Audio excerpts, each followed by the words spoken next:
நம்மோடு மூத்த பத்திரிகையாளர் துரைக்கருணா இருந்திருக்கிறார். சார், ஒரு நீண்ட நெடிய இந்த தேர்தல் கால அனுபவங்கள் உங்களுக்கு நிறைய உண்டு. இப்போது கடந்த 2026 தேர்தலுக்கு இன்னும் ஒரு 8 மாதம் இருக்குது அப்படின்னாலும் கூட 8 மாதத்துக்கு முன்னாடியே இல்லை ஒரு 6 மாதத்துக்கு முன்னாடியே தேர்தல் பிரச்சாரத்தெல்லாம் ஆரம்பிச்சிட்டாங்க, பணிகளையும் தொடங்கி இருக்கிறதெல்லாம் பார்க்க முடிகிறது.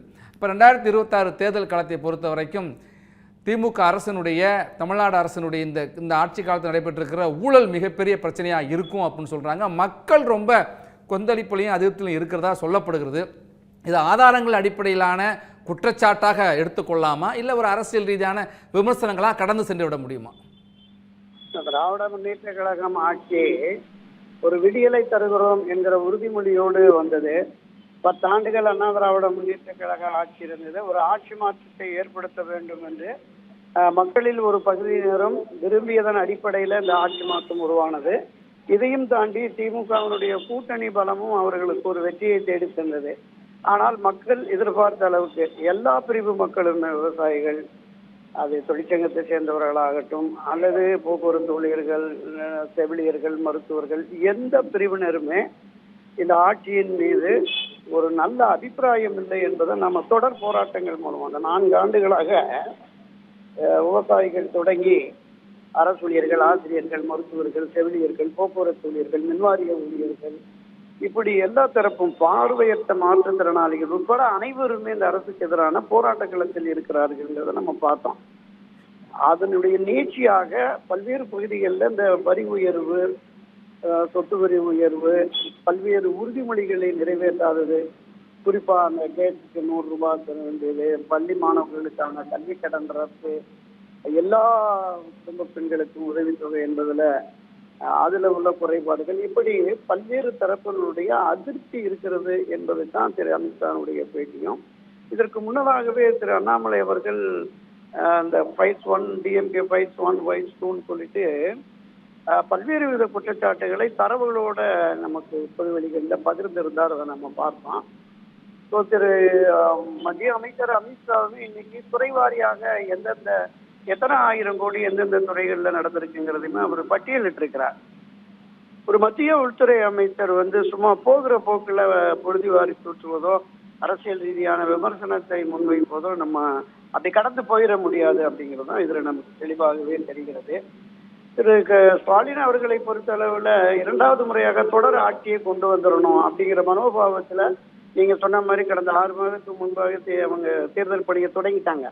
நாடாளுமன்ற தேர்தலில் ஒரு 100க்கு 100%, 40க்கு 40 வெற்றி என்ற உடனே அடுத்த ஒரு வார காலத்தில் 2026 நாங்கள் 200+ங்கிற மாதிரி களத்தில் இறங்கி எல்லா 234 தொகுதிக்கும் பொறுப்பாளர்கள், மண்டல பொறுப்பாளர்கள், பாக பொறுப்பாளர்கள், பூத் கமிட்டி பொறுப்பாளர்கள்னு தேர்தல் பணிகளை தொடங்கிட்டாங்க, பிரச்சாரத்தையும் தொடங்கிட்டாங்க. ஆனால் இங்கு மக்கள் மத்தியில ஒரு அதிருப்தி இருக்கிறது. பல்வேறு அரசு நிறுவனங்கள், அரசு சாரா நிறுவனங்கள், அமைப்புகளுமே எதிரான நிலைப்பாட்டில் இருக்கிறது.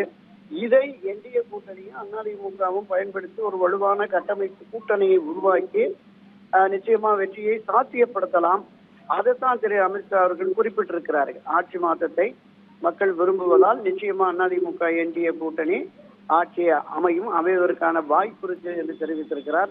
இந்த விஷயத்தை பொறுத்தளவில் திரு எடப்பாடி பழனிசாமி அதிமுக விலகி சென்ற அதிருப்தியில் உள்ளவர்களையும் இணைத்து ஒன்றுபட்ட அதிமுகவை கட்டமைத்து வலுவான கூட்டணி, என்டிஏ தலைமையிலான வலுவான கூட்டணியையும் உருவாக்கி இந்த தேர்தலை எதிர்கொண்டால் நிச்சயமா ஆட்சி மாற்றம் உறுதி என்பதுதான் தற்போதைய கள நிலவரம். சகோதரா, உள்துறை அமைச்சர் இன்னொரு விஷயத்தையும் குறிப்பிட்டிருக்கார் சார். தமிழ்நாட்டினுடைய அதிகார மையம் என்பது தலைமைச் செயலகத்தில் இல்லை. ஒரு பக்கம் சபரீசனா அல்லது உதயநிதியா அல்லது கனிமொழியா அல்லது வேறு யாரை அணுகுவது என்று தெரியாம தொண்டர்கள் ஒரு பெரும் குழப்பத்தில் இருக்கிறாங்க அப்படின்னு ஒரு குற்றச்சாட்டையும் அவர் வச்சிருக்காரு. அப்படியா இருக்கு? மரியாதைக்குரிய மறைந்த முன்னாள் முதலமைச்சர் திரு மு கருணாநிதி அவர்கள் தலைமையிலான ஆட்சி நடைபெற்ற போது இந்த விமர்சனங்கள் என்பது பரவலாக எதிர்கட்சியினர் மட்டுமல்ல பொதுமக்கள் மத்தியிலுமே பரவலாக்கப்பட்டது. பல்வேறு அதிகார மையங்கள் இருக்கிறது. கோபாலபுரத்தை சுற்றியே ஒரு 7-8 அதிகார மையங்கள் இருக்கிறது என்று பேசப்பட்டது. மூத்த மகன், மருமகன், இப்படி எல்லோருமே அதிகார மையமாக செயல்படுகிறார்கள் அப்படிங்கிற ஒரு குற்றச்சாட்டு இருந்தது. அந்த அதிகார மையம் என்பது இப்போது திரு ஸ்டாலின் குடும்பத்தினர், மகன், மருமகன், இப்படி அது ஓரளவுக்கு குறுகி இருக்கிறது. ஆனாலும் கூட நிச்சயமாக தலைமை செயலகத்தை தாண்டி அவர் குறிப்பிட்டது போல மரியாதைக்குரிய சபரீசன் அவர்கள், திரு உதயநிதி அவர்கள், இதையும் தாண்டி திரு துர்கா ஸ்டாலின் அவர்கள், திருமதி கனிமொழி அவர்கள் எல்லோருமே அதிகார மையமாக செயல்படுகிறார்கள் என்பதை திராவிட முன்னேற்ற கழகத்தினரே ஒப்புக்கொள்கிறார்கள். அவர்கள் தங்களுடைய ஆதரவாளர்களாக இவர்கள் இந்த தேர்தலில் இடம் பிடிப்பதற்காக இவர்களை சென்று அணுகுகிறார்கள் என்பதெல்லாமே நமக்கு வலைத்தளங்கள்ல பல்வேறு ஊடகங்கள்ல தகவல்கள் கசிந்து கொண்டிருக்கிறது. எனவே அமித்ஷா இந்த கூற்றும், அமித்ஷாவுடைய இந்த கூற்றும் உண்மைதான் சகோதரர். அதே போல இன்னொன்னு சொல்லியிருக்காரு சார், நிறைவான கேள்வி அது.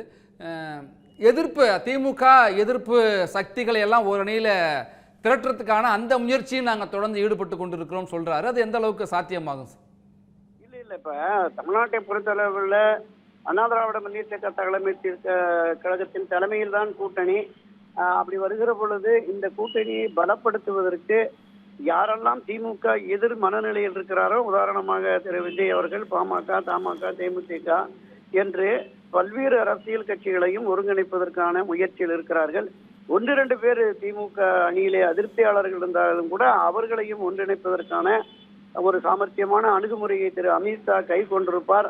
அதைத்தான் அவர் இந்த பேட்டியின் மூலம் வெளிப்படுத்தி இருக்கிறார். நிச்சயம் அவரால் சாத்தியப்படும் என்றுதான் நான் நம்புகிறேன். நன்றி சார், உங்களுடைய கருத்துக்களை பகிர்ந்து கொண்டமைக்கு.